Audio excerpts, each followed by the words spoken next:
I've been an art teacher for over 40 years. And for 12 years, I worked with teens with addictions and trauma in rehabs. And so I've written a curriculum that helps these kids learn how to express themselves without words. Sometimes if they're shy or if they're shut down or if they're can't explain their feelings, or maybe they don't even feel they're worthy of sharing their emotions and feelings. So we do art. And when we do art, it sort of all comes out. And here's some examples. This is an inside-outside box, and the outside is how do you present yourself to the world.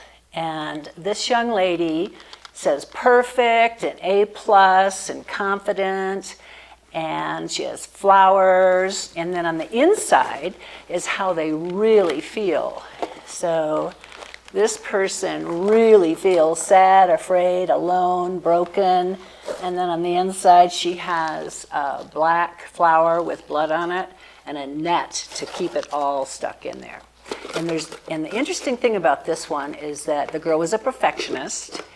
And when she saw that it was starting to come out a little bit, the inside, she wanted to throw it away. And I said, no, there are no mistakes in art. So this is one example. Another example is, this is from a young man that was also in rehab.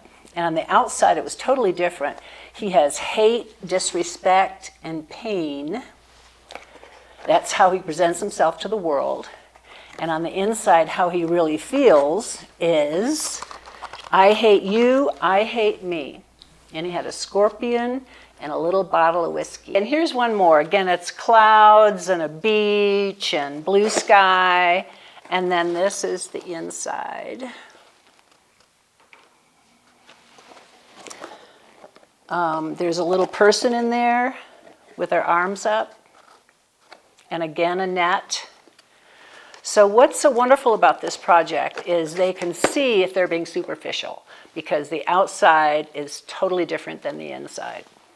So another thing that we do is work with families, and this was made by a dad, and his daughter was in the rehab, and he was not happy with her because, you know, he would say, this is $1,000 a day, and I was going to buy you a car with this money, or I was going to take you on a vacation or your college education.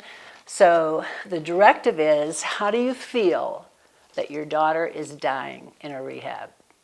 So what he said was, it's like a tidal wave coming over our family, and that's what he made.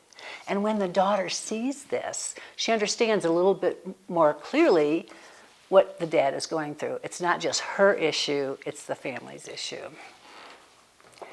One other thing we do are positive and negative thoughts, and we try to get the student, patient, client to capture every thought that goes into their mind. So they make two puppets. One is a negative thought and one is a positive thought. And that way, whenever something comes in their mind, they have a symbol that reminds them that that's a negative thought and you don't want to go with it. So we do a lot of wonderful art projects, and art is a way to help people that really don't have the words to express what they're feeling. I have all the art supplies you can imagine, but also what I'm wanting to do is to get this curriculum, this Art with a Purpose curriculum, into schools and rehabs. So then I have a special list of art supplies that they would need to acquire for all of these classes.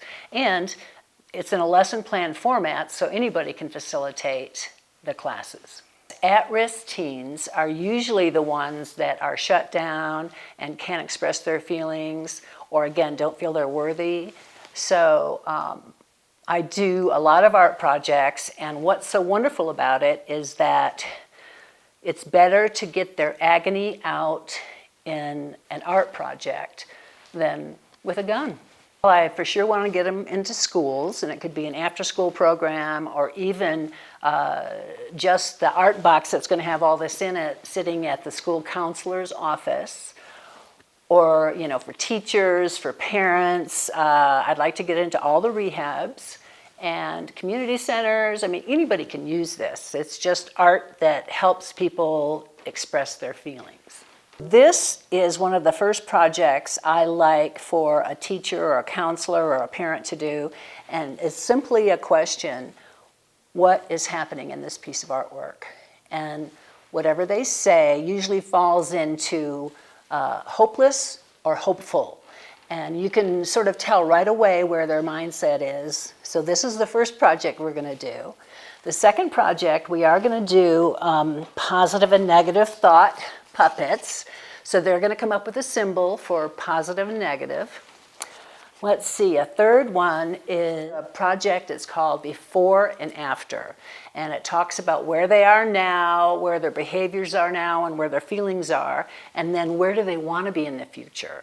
And this is a great project because it gives them hope, and it gives them a sort of a design, a direction. And so that's a really good art project as well. I'm being sponsored by Rio Arriba County Health and Human Services. And I'm thrilled that they have taken me on because they feel that I have a curriculum that can work, that can help kids at risk, kids with addictions, kids with trauma. And I appreciate it so much that they have faith in me.